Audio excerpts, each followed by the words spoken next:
iPads and other devices are called tablets because they belong on tables. They are tested 20 centimeters away from that big guy that I showed you before. 20 centimeters away. They are not approved to be held in the laps of little children, although millions of kids are having them now in schools because the people involved in educational technology and those involved in public health research are not talking to one another.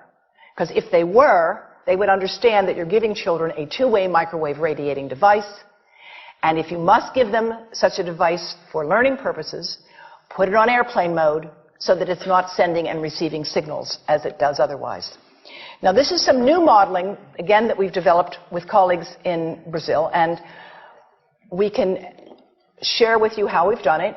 We first start out with the MRI and create the model with 1 millimeter voxels, and this is quite a bit of work goes into creating this, and here is what it looks like after a period of 6 minutes.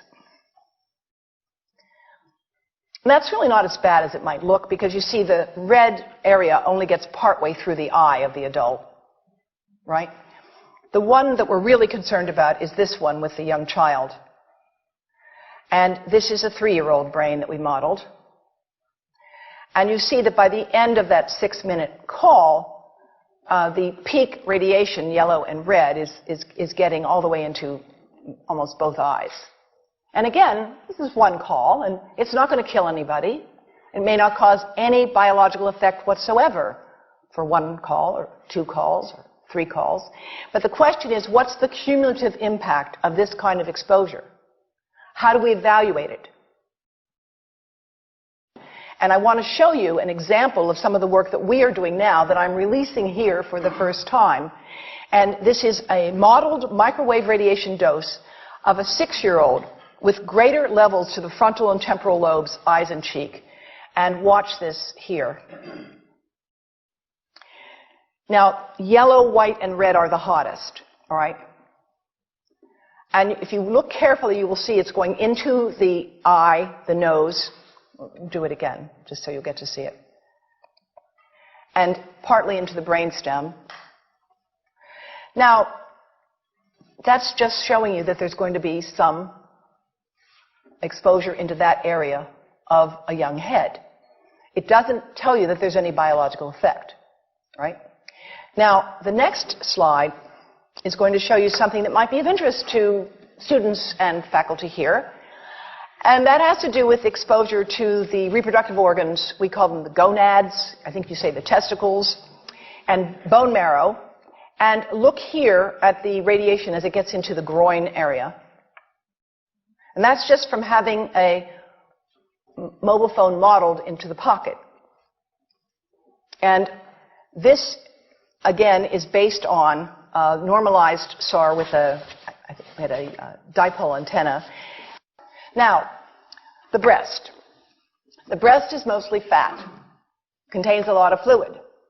Things that contain fat and fluid cook faster in the microwave oven. Now, a cell phone can't cook anything, all right? Mobile phones do not pop popcorn. That was a fraud. They don't make any heat that we know of, otherwise they wouldn't be permitted. But they do go through things that contain fat and fluid, and we are now working at Environmental Health Trust with scientists at the University of California, San Francisco, scientists at formerly the president of the American Cancer Society of California, because we are seeing women who keep cell phones in their bras. Has anyone seen a woman put a cell phone in her bra? Hands up, please. Please tell them you've heard now why they shouldn't do that. And here I want to show you our first case report from 2009, and we now have many more. This was a Chinese-American woman who used her cell phone 4 hours a day in her bra for 10 years while she was driving. Now, and you drive with a phone on your body. The phone is smart. It's going to go from one tower to another, and it's going to say, here I am, where are you, here I am. And it's going to be going to max power each time it moves from one cell tower to another. And there it was right next to her chest. And the tumors that developed right under the antenna of the phone. unusual tumors.